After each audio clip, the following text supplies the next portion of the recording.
kecilnya tomboy ya, Say. Oh iya, tapi udah tinggi semampan. Iya, tinggi semampan tapi tomboy. Terus seneng naik pohon, mainnya gitu deh. Nah, terus suatu hari dia mau pindah, terus dia ngajak aku. Itu dia. Itulah awal mula kejadian level. Ternyata dia bisa ngelucu. Jadi begitu lagi mereka mau mencari sutradara.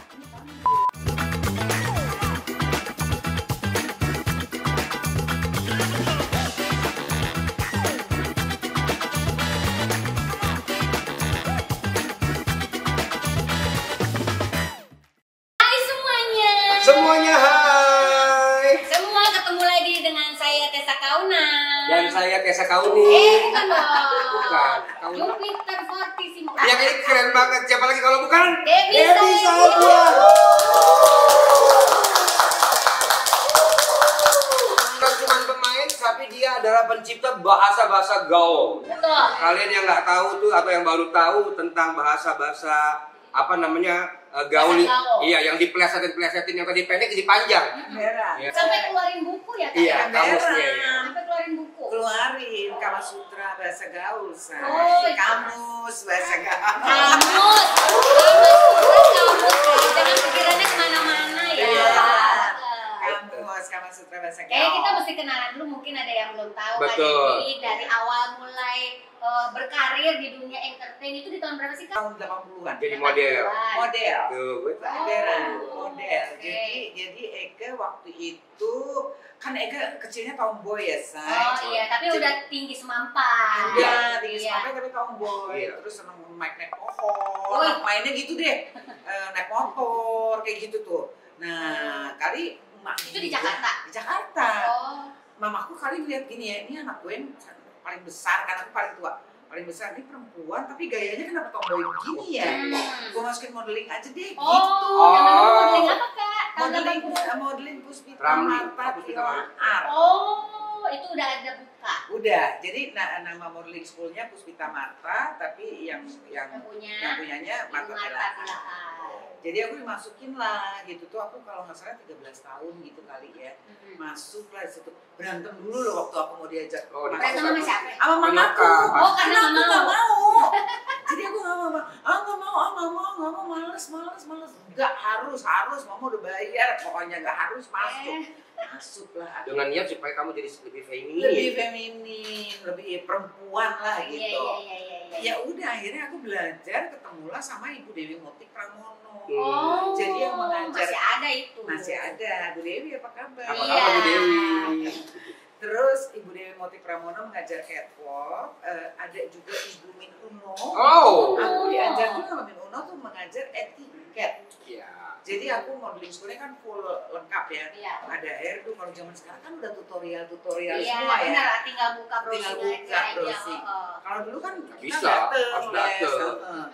Jadi hairdo, makeup, catwalk, Catwalk, etiquette, table manner, semua belajar tuh kayak gituan. Nah, rupanya pas pelajaran catwalk, Ibu Dewi tuh terus melihat ini anak kayaknya ada potensial nih jadi. Padahal tomboy ya. Padahal tomboy. Tapi malah ada potensi. Ada potensi. Tombol Tomboy. Mulai diminum dulu mungkin ya. Ada kemajuan. Ya. Kita sekarang dapat minum. Ya. Ini baru episode Ini baru berapa khusus buat kamu. Ya. Baru ada. Ini minimumnya namanya eskalator manise. Teknologi manise. Oh, teknologi manise. Es teh manis ya maksudnya ya. Panjang ya. Jadi gitu tes kita bertiga semua awalnya dari model. Nah, aku juga dulu model. Cover boy ini gadis sampul. Dia semua model diikutin pokoknya. Semua piala, yang penting ada piala gitu ya. Iya, gue demen aja gitu, dapat hadiah-hadiah kan gitu ya. Terus abis itu ada potensi terus di apain? Terus Ibu Dewi ngomong sama mamaku, Bu, ini anaknya kayaknya ada potensi jadi model, saya jadiin model aja ya gitu. Terus mamaku bilang, ya kalau anaknya suka silahkan aja. Aku suka. Tahun berapa? 80-an? 80-an itu. Kok bisa tiba-tiba suka? Kan tadinya katanya Nah itu dia ya namanya orang ya, kalau kita makanya dari situ akhirnya aku selalu apapun aku selalu mau mencoba.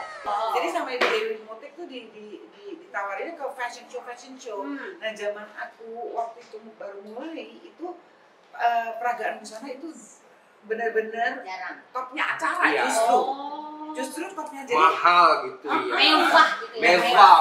Jadi mau itu acara launching, mau itu acara peringatan apa, perayaan apa, ulang tahun produk apa, selalu ada fashion show. Jadi aku tuh bisa dalam satu hari tuh ya bisa show 3-4 kali dalam satu hari loh. Tapi kan Jakarta zaman dulu nggak kayak sekarang ya. Dulu kan masih rada sepi ya. Jadi dari satu tempat ke satu tempat kan mungkin. Kalau sekarang kan nggak mungkin. Kalau show itu kan kita sering jadi pagelaran besar tuh, ada fashion show-nya, ada tariannya, ada nyanyinya. Aku sering ketemu sama Hari De Freitas. Karena Hari De Freitas itu adalah penari suara madu. Nah terus suatu hari dia mau bikin lenong gitu, terus dia ngajak aku. Itu dia. Itulah awal mula kejadian lenong. Ternyata dia bisa ngelucu. Karena emang aku dasarnya kalau di belakang panggung itu lagi nunggu jamnya fashion show mulai itu gue suka iseng, suka bercandain orang, suka gangguin orang buat buat menghibur aja gitu. Biar nggak bosen ya. Nggak bosen. Nggak bosen. Grogi cinta. Kan nggak grogi. Berarti pertama kali lenong rumpi. Oh berarti maksudnya yang bikin memang Hari De Freitas langsung gitu ya. Jadi waktu gue ditanya, gue bilang, hah? Gue main lenong. Ih gila kali lu ya. belum gilingan ya, belum ya. Masa gue main lenong? Kan gue model. Model lu kasarnya tinggi sih. Sesuatu yang cantik gitu ya kan. Enggak, soalnya kalau model itu kan kita show kan. Kaku ya, maksudnya nggak kaku dialog. dialog. Kalau lenong kan, apa lo? Kayak gitu-gitu kan. Jadi kan gue ngerasa, pantes gak sih gue gitu kan. Gue bilang, enggak gitu. Udah nih, akhirnya ketemu lagi beberapa bulan kemudian dia ngajak lagi. Ayolah deh, lu coba. Nah itu kembali lagi ke kalimat coba. Ya. Jadi gue akhirnya, lu coba aja. Nanti kalau emang lu nggak suka, ya udah. Terus gue pikir iya juga ya, kenapa gue nggak nyoba aja gitu. Nyoba lah akhirnya gue. Akhirnya gue oke deh. Di mana ngelenongnya? Di Pasar Seni Ancol. Hah? Panasonic kan? Bukan Panasonic aja. Itu zaman dulu tuh Panasonic. Tempat ini, Pasar Seni Ancol itu ini datang semua orang datang ke situ iya, ya, rekreasi ya. Kalau ada pertunjukan itu kalau mereka nggak suka, tim. Iya dulu gitu kan. Ini ya huru-hara ya kak ya. Huru-hara, jadi emang bener-bener mental digocok di situ ya. Live ya berarti ya. Live dong. Kan belum masuk TV. Belum. Masih off air. Off air. Jadi rupanya banyak tawaran off air. Oke. Pasar Seni Ancol. Main lah gue sama waktu malam itu tuh gue mainnya sama Ira Wibowo. Sama udah kayaknya bintangnya Ira Wibowo, yang lainnya teman-teman semua Renong. Main lah tuh gue malam itu di situ. Jadi gue dapat babak yang ketiga. Babak yang pertama si Ira Wibowo. Gue pasti belakang panggung gue ngeliat gue ya, ih nontonnya gila banyak aman. Terus gue bilangin, hari sini. Gue gak jadi ya, Ri. Ternyata awalnya juga dia icut ya. Tekot, tekotek tuh artinya takut. Berarti Lenong Rumpi berawal Lenong Rumpi bener ya? Dari off air, habis itu masuk TV. Habis itu baru masuk TV. Oh berarti belum ada Becky Tumewu. Belum. Benar-benar orang lenong. Orang lenong yang pertama tuh jadinya aku, Hari De Freitas, Ira Wibowo, Widodo suaminya Verina Widodo ya. Terus Jimmy Gideon, Sian Gideon, Ade Juwita, itu Tata itu yang pertama. Ingrid Wijanarko. Iya, Ingrid Itu Wijanarko. yang pertama-tama. Itu berarti yang off air itu ada nggak sih rekamannya? Bisa ditemukan di YouTube. Tahun berapa itu kak? Penasaran itu. Tahun 87. 87, Iya, itu contekan aku. Tahun 90 kita baru di TV. On air. Iya. Dia ditawarin. Waktu itu lagi ulang tahun Jakarta. Jadi karena ulang tahun Jakarta, si Oriental Diskotek itu bikin tim party atau acara. memperingati ulang tahun Kota Jakarta. Undanglah Lenong Rumpi. Mainlah kita di situ. Salah satu produser yang nonton, salah satu produser RCTI namanya Yul Andriono. Mas Yul. Sekarang juga kemarin ada. Dia bilang, kalian presentasi di RCTI deh, Lenong.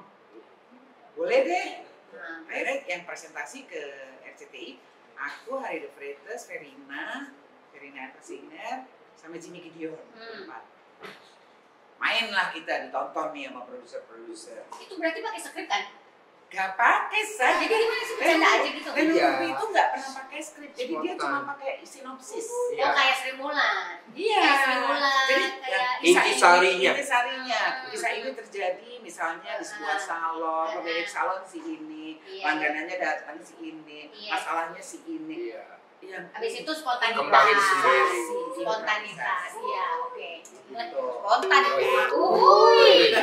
Jadi itu awal mulanya Lenong. Akhirnya ini presentasi di depan. Presentasi. Ini. Jadi ngelawak-ngelawak Gak baik. dipanggil-panggil, say. Gak dipanggil-panggil, beberapa bulan. Jadi kita udah, ya udahlah ya. Belum rezeki kali.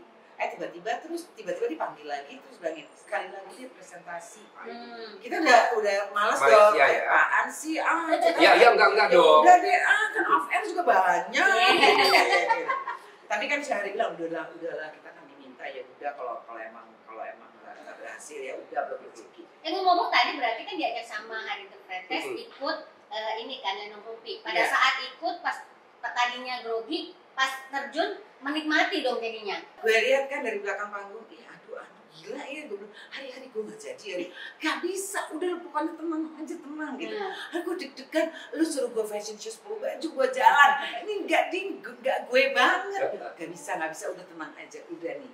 Akhirnya mau nggak mau dong, jadi udah pas giliran gue nih, gue keluar dari balik backdrop, mic-nya di situ tuh kan standing mic-nya di situ tuh, jadi gue ceritanya adegannya gue mesti keluar itu gue mesti marah-marah karena gue jadi nyonya pembantu gue si Rawi Bowo, nggak bener dia kerjaannya, nggak bener dia pacaran, jadi gue keluar harus marah-marah, jadi gue nyamperin mic itu hati gue jantung gue gitu kan, udah nyampe ke mic itu, terus gue mau bilang aduh nih, saking deg-degan kali. Suara gue meletot, say. Aduh. Orang ketawa. Jadi kayak cong ya? Karena gue deg-degan. Aduh. Melayu ya. Iya, orangnya pada ketawa. Gue langsung bilang hati gini, ih kok ketawa? Dikiranya sengaja ya. Abis itu lancar langsung, langsung gitu. Gue panggil si Hiro marah-marah. Dari situ terus akhirnya gue bisa menikmati. Terus akhirnya Hari bilang, mau terus nggak? Ya deh, terus lucu juga ya gue bilang gitu. Kalau boleh tahu, dulu ya kalau zaman itu sih off-airnya lebih gede. Off-airnya lebih gede waktu itu dibanding pasti. Sampai sekarang juga sama. Off-air lebih gede. Karena kan waktu itu cuma semuanya udah berkurang, masih zaman dulu berkurang 2 apa 5 sih? Sekarang udah nambah. Karena kan TV swasta baru RCTI sendiri kan gitu. Jadi itu lanjut yang presentasi. Presentasi kedua, akhirnya kita dipanggil. Oke nih, katanya gitu. Kita kontrak ya langsung 1 tahun. Gitu. Udah nih kontrak 1 tahun, terus ternyata baru 3 kali tayangan tuh udah heboh banget gitu. Masuk rating. Ratingnya mengalahkan waktu itu, ingat gak sih film MacGyver? Ingat. Night Rider. Iya kan? Itu kan top rating tuh. Bisa Baywatch. Itu Baywatch belakangan. MacGyver sama Night Rider. Night Rider itu. Iya. Itu rating paling atas. Nah, Lenong Rumpi mampu mengalahkan itu. Jadi bisa mengalahkan produk luar. Itu berarti serialnya kakak sitkomnya dia weekly kalau zaman maksudnya kan itu sitkomnya dia sitkom pertama dan langsung meledak. Habis itu ada lagi Flamboyan 108. Itu dulu apa sebelum itu apa? Ingetin dulu. Satu lagi. Yang ini beneran ya, yang ini beneran. Yang ini beneran. Keluarga Vandanu. Van Danu Wiryo. Iya betul kan? Iya, keluarga Vandanu Wiryo itu RCTI juga. Iya. Nah, baru habis itu Flamboyan satu pas. Kalau Flamboyan sutradara aku sendiri. sutradara. Itu keren banget loh. Itu keren banget buat nungguin itu waktu. Tepokan dulu. Ternyata yang tadinya ini kalau diteliti gitu dari awal mula ya rekam jejaknya dari kagak mau masuk dunia entertain dipaksa sama emaknya, akhirnya menikmati modeling, dipaksa lagi masuk Leno, dipaksa akhirnya mau menikmati, sekarang malah menyutradarai sendiri. Iya, itu kepaksa yang enak. Flamboyan 108 jadi sutradara. Jadi gini, selama ini kan gue main. Terus suatu hari, jadi gue lagi syuting waktu itu di Multivision Plus itu Saling Silang. Iya tahu. Gue jadi suami istri sama almarhum Eeng Sarta Hadi. Iya, Mas Eeng. Jadi berjalan nih panjang kan dia kan serinya. Nah terus suatu hari sutradaranya adalah Bung Dasri Yaakob, almarhum yang bikin Catatan Si Boy, film Catatan Si Boy zaman awal tuh. Dasri Yaakob dia mau masuk syuting Catatan Si Boy lagi kedua atau ketiga gitu. Terus jadi harus ada sutradara pengganti kan. Iya. Nah pada saat itu aku sih kalau ditanya sama wartawan tuh sering bilang, kamu cita-citanya apa ya? Kalau emang udah di dunia ini ya kayaknya pengen deh sekali-sekali ngedirect gitu. Rupanya kali dibaca sama Pak Ram itu. Jadi begitu lagi mereka mau mencari sutradara, aku dipanggil. Terus apa? Bibi kamu katanya mau jadi sutradara, kamu mau nyoba nggak nih pegang Saling Silang? Soalnya Dasri Yaakob mau pegang film. Gue kaget lagi, hah? Saya Pak? Kenapa saya? Kan banyak yang lain, gue bilang yang bagus-bagus. Iya. Ya kan kamu juga punya cita-cita, kan sooner or later kamu juga mengarah ke sana. Ini ada kesempatannya gitu. Kamu coba sekarang atau nanti? Gue bilang, aduh, iya sih saya pengen nyutradarain, tapi stres nggak ya saya gitu? Ya nggak tahu gitu. Itu umur berapa waktu itu? 25. Masih muda dong berarti. Masih muda banget. Masih. Terus ya udah terserah kamu. Gini deh Pak Ran. Gue kan keinginan mencoba juga selalu ada kan ya. Jadi gue bilang, iya kesempatannya ada, kenapa nggak gue coba? Gini deh Pak Ram, saya coba 3 dulu, 3 episode. Kalau Pak Ram puas, saya puas, kita hasilnya bagus gitu. Tapi kalau hasilnya nggak baik, Pak Ram nggak puas, sayanya stres, saya lemas. Saya mendingan main aja deh dulu, mungkin belum waktunya. Oke, deal, kata Pak Ram. Coba lah akhirnya gue ngedirect lah di situ 3 episode gitu. Terus udah nih selesai 3 episode, udah diedit terus segala macam, orang panggil gue lagi. Saya sih puas, kamu gimana? Gitu.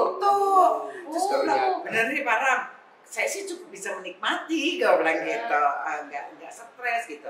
Ya udah lanjut aja ya, lanjut Saling Silang. Nah baru Saling Silang selesai. Dapat berapa episode? Saling Silang ini 13 episode pertama biasanya. Saling Silangnya itu udah berjalan. Nerusin. Gue nerusin. Gitu. Jadi gue nerusin sampai selesai. Iya ada sih, ada 26 episode. Iya kan kita kan biasanya per 13, per 20. Kayaknya gue lanjutin 26. Nah selesai Saling Silang ditawarin. Ini ada judul baru. Kamu mau ambil nggak? Kamu main dan ngedirect deh. Parang bilang gitu. Gue yang bilang, Pak Ram, ini kan istilahnya kan judul baru buat saya nyutradarain. Saya boleh nggak saya sutradara aja deh, saya nggak usah main. Saya bilang gitu, supaya saya fokus. Gue bilang gitu dong. Saya takutnya nanti kalau saya main juga, nyutradarain juga, sayanya jadi nggak fokus. Mau nyutradarain apa mau main nih gitu. Terus akhirnya Pak Ram bilang, tapi kan yang jadi istrinya Robi kan yang cocok kamu, katanya gitu. Almarhum Robi Tumewu. Yang cocok kamu. Gini deh Pak Ram, kita cari aja orang baru. Saya maunya kamu cari orangnya bacotnya mesti kayak kamu. Dan dia bilang gitu, mesti cerewet, mesti bawel kayak kamu. Oke, saya cari, gue bilang gitu. Carilah gue 2 nama yang gue dapat waktu itu. Ada namanya Oci, penari SM juga, bacotnya juga ngablak banget. Kalau ngomong gitu. Satu lagi Regi Lawalata. Mamanya Mario Lawalata. Mamanya. Hai Regi. Hai Tante Regi. Next kalian ya. Aku keluarga semuanya. Kalau sama Tante Regi manggilnya Tante. Oh iya. Pak Ram pilih Regi Lawalata. Terus si Regi kontak gue. Dia bilang, Debbie, gue ditawarin sama Multivision nih jadi istrinya Robby. Aduh, gue belum pernah main sinetron, gue nggak berani. Kok bisa, tapi kok bisa ditawarin ke itu? Aku nawarin karena Robby kan, Regi kan bacotnya kenceng, keras. Tapi belum nggak masuk ke dunia entertain? Belum. Oh, jadi temen aja? Iya, Pak, cuma temen aja. Sama kayak Kak Debbie? Temen aku, karena Regi itu dulu kerjanya sama di salon Rudi Adi Suwarno. Oh, oke. Jadi aku kenal, dia PR. PR-nya Rudi Adi Suwarno. Jadi kenal banget. Aku tawarin karena aku tahu dia cara ngomongnya kan yang dicari sama Param cerewet, nyablak. Regi nyablak, tapi dia tidak bisa bahasa Betawi. Jadi dia tidak terbiasa bahasa Betawi. Jadi dia bilang, aduh gue gak, begitu bahasa Betawi lagi, aduh gue bisa gak ya gitu. Gini deh Rek, gue cuma mau nanya, lo mau apa enggak? Kalau lo mau, berarti lo siap belajar. Kalau emang lo males atau lo pikir emang gue gak bakat, ya terserah lo. Jadi gue mau, tapi ajarin gue, dia bilang. Iya boleh. Jadi Regi jadi istrinya Robby Tumewu di film Boyan 108 itu, syuting lah itu, belajar lah dia bahasa gaul. Dia nggak bahasa Betawi. Dia nggak bisa ngomong babe, kalau babe sama abang dia waktu pertama, ih babe gimana sih, kan abang udah bilang abang. bener dia dari nol. Sampai akhirnya kan kelihatannya orang-orang dia kayaknya jago banget. Iya. Awalnya tuh nol. Iya, diajarin. Terus bilang ngejogrok tahu kan? Iya tahu, ngejogrok ini loh, iya. Dia bilangnya ngegrojok. Gue bilang ngejogrok kan mesti satu kalimat panjang, terus kan lu jangan di situ dong, apaan sih lu kan mesti ngejogrok gini. Begitu udah panjang kalimatnya kan dia kepleset lagi. Ngegrojok di situ. 108 berarti itu meledak jadi sutradara. Iya. Kalau sampai dapat berapa episode? Oh itu panjang. Itu ada bertahun-tahun ya? 70-an lebih. Oh lumayan ya. Karena weekly. Iya, karena weekly. Berarti 70 minggu. Iya. 70 minggu udah lebih, 80-an kayaknya. 78 kali. Ya, sama temen 75 kan? Kenapa jadi nawar kayak beli cabe? Asal jangan 70 kan. Ngapa sih masih dianggutin? Layar lebar pertama apa? Layar rumpi. Jadi layar lebar. Jadi dibikin layar lebar. Pemainnya sama? Pemain layar rumpi semuanya sama Multivision juga. Oke, abis itu ada lagi?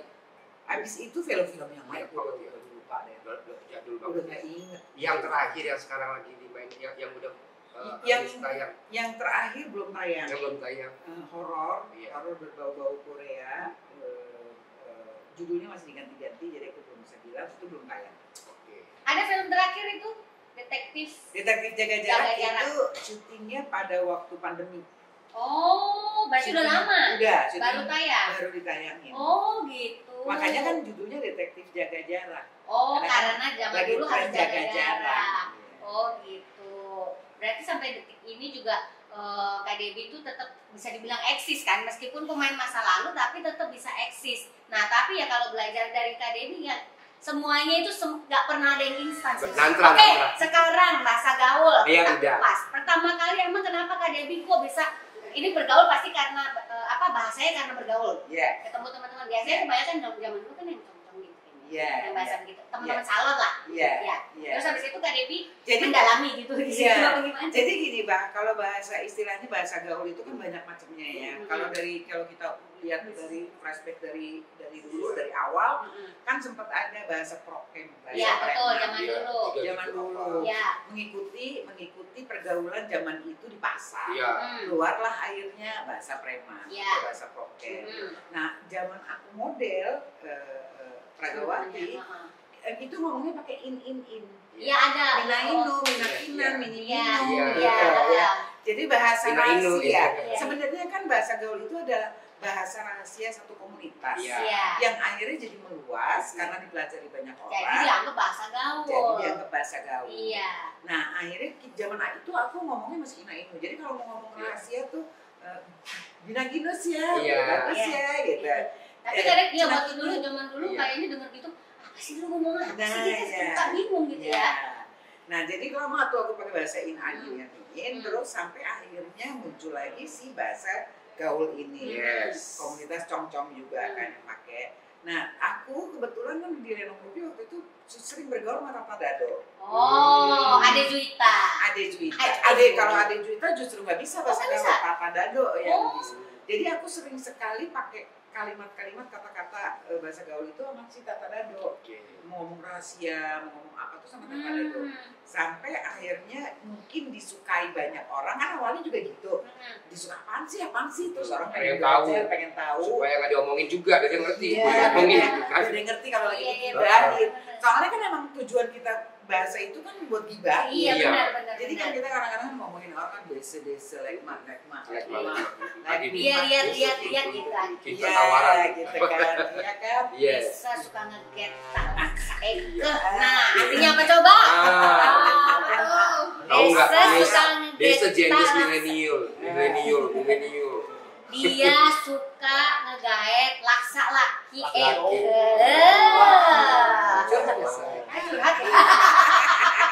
Kayak gitu ya kak ya? Kayak gitu. Awalnya gitu. Jadi aku sama Tata Dado sering banget ngobrol pakai bahasa itu sampai suatu hari kan lama nih aku kan udah mulainya tuh aku tahun 94 kalau nggak salah. Nah di tahun 94 baru terjun dunia entertain setahun. Dari Sampul 93 soalnya. Nah, ya. Gue 93. Nah, jadi 94 tuh mulai rutin pakai bahasa gaul itu sampai di tahun 97 itu makin banyak orang yang pengen tahu. Sering banget nelfon gue cuma nanya, ini artinya apa? Itu artinya apa? Ini artinya apa? Gitu. Sampai akhirnya aku kepikir, kenapa gue gak bikin aja kamusnya? Itulah awal mulanya. Tahu nggak kalian tuh Gen Z bahwa ada bahasa gaul, ada kamusnya. Ada bukunya. Dibikin ke Google juga nanti ya, biar ada translate-nya. Karena kan sekarang zaman digital. Tapi kayaknya sekarang udah benar-benar ini sih kayaknya meluas ya. Tanpa kamus kayaknya udah ngerti juga. Bener. Ya. Udah sosmed aja udah cukup ya. Iya, sosmed. Dari yang tuwir sampai ani-ani koci, tawaran. Yang tua sampai anak-anak. Mulai curiga, tawaran. Kalau ngomong yang pakarena bahasa gaul sampai ye ngeretek. Nah tuh, coba lu cari tuh artinya. Itu tawaran. Tawuran desa. Susah berarti desa. Kan berarti Kak Debbie itu udah berapa? Dari 80-an sampai sekarang berarti udah berapa? 44 tahunan lah di dunia entertain. Nih ada pesan-pesan khusus nggak buat teman-teman yang sekarang kan kalau zaman sekarang yang emang lu doang. Semuanya dong, pokoknya gen apa sekarang? Gen apa sih sekarang milenium ya? Alpha. Ya gimana nih untuk ke depan supaya kita tetap bisa menjaga nama baik. Kalau mau terjun di dunia entertain itu jangan pakai jalan kita. Kok gue jadi yang kasih pesan? Tolong. Ini Omega kan? Omega. Silakan. Gini, ngomongnya pakai bahasa gaul ya. Gaul ya. Emang ngerti kan? Ayo translate. Kasihan. Akika mawar pesantren samde kawan mua semua orangnya. Iya, aku mau pesan kepada kalian semuanya. Jadi asisten nanti ya. Dia ada podcast juga. Gue begini ya. Iya, buat yang itunya ya. Kita bicara bisa. Pokoknya kalau bahasa Indonesia aja. Pokoknya kalau kalian sudah mencoba satu bidang, terus kemudian kalian suka, fokus di situ. Gali lagi potensi diri, apa yang bisa kalian berikan kepada kalau memang di dunia entertain kepada masyarakat luas, ya kan? Karena aku bicaranya entertain aja ya, karena aku di dunia entertain. Karena dengan menyenangkan orang lain kita akan bahagia juga kan. Jadi fokus ke situ, pelajari, gali potensi diri, belajar terus, jangan stop belajar terus. Aku sampai sekarang masih tetap belajar. Kalau dulu zaman aku nggak ada sosmed, zaman sekarang sosmed. Aku harus belajar supaya nggak ketinggalan zaman. Makanya punya podcast juga kan? Iya, yang bakal undang kita juga. Udah pernah diundang. Saya baru keluar kan? Iya kan baru keluar menikmati dunia bebas ya kan? Baru 1 tahun kan? Baru satu tahanan. Iya. Tahanan kota. 1 tahun maksudnya. 1 tahun iya. Kalau di tahanan beneran. Iya, 7 tahun. Jangan lupa undang ya. Jadi gitu, belajar terus, pokoknya terus attitude. Itu dia. attitude juga dijaga. Biar gimana kita harus tetap sopan santun. Karena kan kita orang timur juga ya, sama yang lebih tua dari kita juga lebih senior juga kita harus menghormati. Jangan menganggap diri mentang-mentang, maaf ya, mentang-mentang viral terus udah ngerasa kayaknya paling top, paling hebat gitu. Udah nginjek tanah gitu. Nginjek tanah jangan. Setan paling pernah ngerasain kan? Pokoknya proses itu harus dilalui, harus dinikmati, harus dilalui.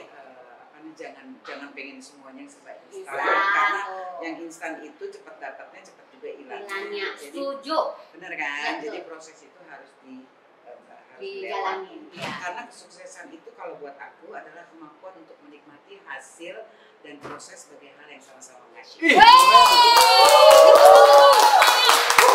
Biar kelihatan pintar saya tambahin lagi ya. Kesimpulannya adalah if you stop learning, you stop growing. Love what you do what you love. Ya, cintailah apa yang kamu kerjakan dan kerjakan apa yang kamu cintai. Makasih sekali lagi Kak Devi.